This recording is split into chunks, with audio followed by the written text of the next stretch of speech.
Hello everyone, welcome to সন্ত and Santosh mamma's blog.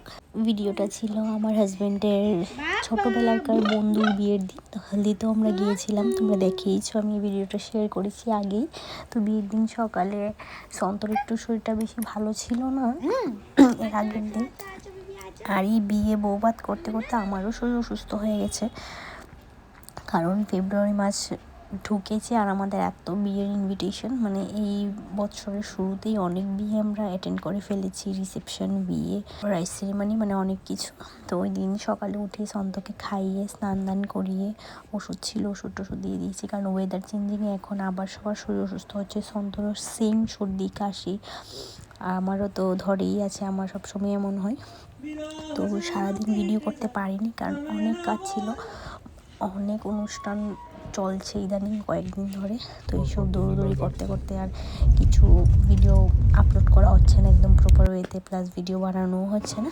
তো ওই দিন খুব খিদেও পেয়ে গেছিলো, তো বের হয়েছিল, একটু বের হয়ে আসার সময় এনেছিল কাটলেট, চপ। তো চা করেছিলাম আমি, যেহেতু গলায় ঠান্ডা লেগে গেছে। কাটলেট এত টেস্টি হয়েছিল, 20 রুপিস নিয়েছিল না 30 রুপিস জানি, ভীষণ টেস্টি হয়েছিল। অনেকদিন পর কাটলেট খেয়েছি আমরা, খুব ভালো বানিয়েছে কাটলেটটা। সন্তোষ বাবার কাছে রেখে আমি এদিকে রেডি হয়ে গেছিলাম। রেডি হয়ে আমরা ডাইরেক্ট চলে এসেছি বিয়ে বাড়িতে, কারণ ওর ফ্রেন্ডের বাড়ি রানীর বাজার। তো আমরা রানীর বাজার যাইনি, শুধু বিয়ে তোলা নিয়ে মেয়ের বাড়ি এখানেই ধলেশ্বর কৃষ্ণনগরের বিয়ে বাড়িতে বিয়ে হয়েছে, ওখানে চলে গেছিলাম আমরা ডাইরেক্ট। তারপর গিয়ে আমরা মনে হয় 8 ঘন্টা কি 45 মিনিট বরযাত্রীর জন্য দাঁড়িয়েছিলাম, ওয়েট করছিলাম। ও এখন আসছি তখন আসছি বলে লেটই হচ্ছিলো, কারণ বরযাত্রী এমনই বাঙালি টাইম, 8টা বললে 10টা 9টা বেজেই যায়, মানে 1-2 ঘন্টা এদিক সেদিক হয়ে যায়।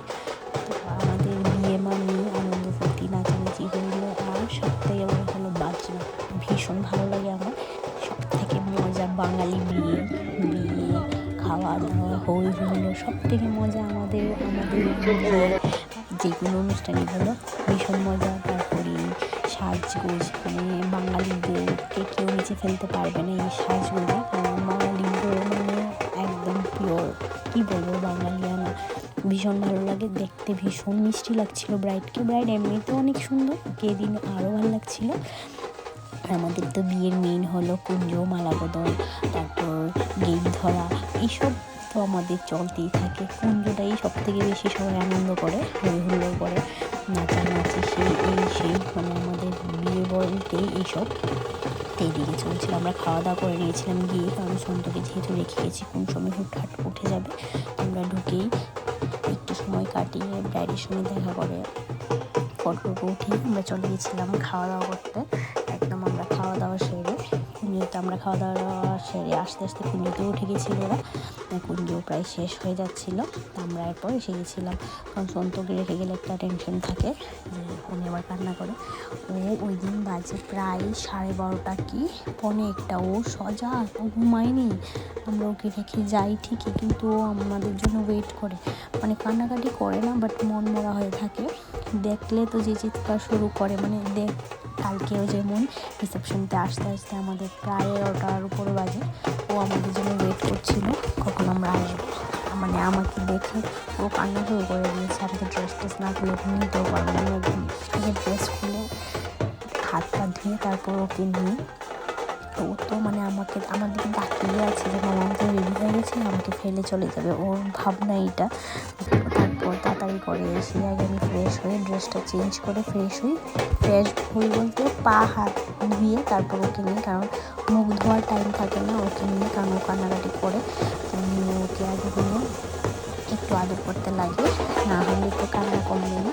তারপর ঘুমিয়েও গেছে, আমি আসাতে একটু তো খেয়ে ঘুমিয়ে গেছে, মানে আমার জন্য ওয়েট করছিল না। আমার কষ্ট লাগে ওকে যে রেখে যাই, কিন্তু কী করবো, একে তো ঠান্ডা, আর ওকে নিয়ে যেতে সব সময় ভালো লাগে না, মানে ছোটো বেবি তো, তার জন্য ওকে নিয়ে যাই না। এদিকে আমি কয়েকটা ভিডিও নিচ্ছিলাম। শাড়ি কালারটা আমাকে বেশ মানিয়েছে, আমি এসব কালার বেশি পছন্দ করি না, বাট বেশ ভালোই লেগেছে ওই শাড়িটা পরে। একদম সিম্পল মেকআপ করে দিয়েছি। আমার হাজব্যান্ড ফার্স্ট টাইম কমপ্লিমেন্ট করেছে, ও নিজে থেকে, কোনো সময় কমপ্লিমেন্ট করে না, আমি জিজ্ঞেস করলেই বলবে। ও বলবে, ওর কথা হলো আমি ভালো লাগলে তো বলি না, বাট পচা লাগলে তো বলি, একদম ডাইরেক্ট বলবে ভালো লাগছে না, এটা কেন দিয়েছো, ওইসব বলবে, কিন্তু ভালো লাগলে কোনো দিন কমপ্লিমেন্ট করবে না। ওই দিন ও ফার্স্ট টাইম করেছে যে ভীষণ ভালো লাগছে। আমার হাসি বন্ধ হচ্ছিল না। দেখো ও যখন কমপ্লিমেন্ট করছে, তো স্বাভাবিক মেয়েরা একটু কমপ্লিমেন্ট পেতে পছন্দই করে।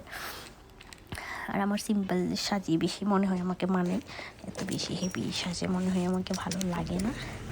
আর আমরা বাড়িতে না, গাড়ি গ্যারেজে ঢুকিয়ে কয়েকটা ফটো ভিডিও নিচ্ছিলাম রাস্তাতেই, আমাদের বাড়ির রাস্তাতেই। আমার তো ভীষণ ভালো লেগেছে ওই দিন, খুব এনজয় করেছি। ফার্স্ট বিয়ে বলে কথা বৎসরের, ওর ফ্রেন্ডের বিয়ে দিয়ে আমাদের বছরটা শুরু হয়। ঘুমাওনি বাবা? মানে ওর ফ্রেন্ড সব ফেব্রুয়ারিতে অ্যানিভার্সারি, মানে আমাদের ভ্যালেন্টাইন ডে উইক বলতে কিছু নেই, সব ভুলে যাচ্ছে, গুলিয়ে যাচ্ছে। কারণ স্পেশাল ডে বলতে আমাদের ফেব্রুয়ারিটাই পুরোটা স্পেশাল আমাদের জন্য।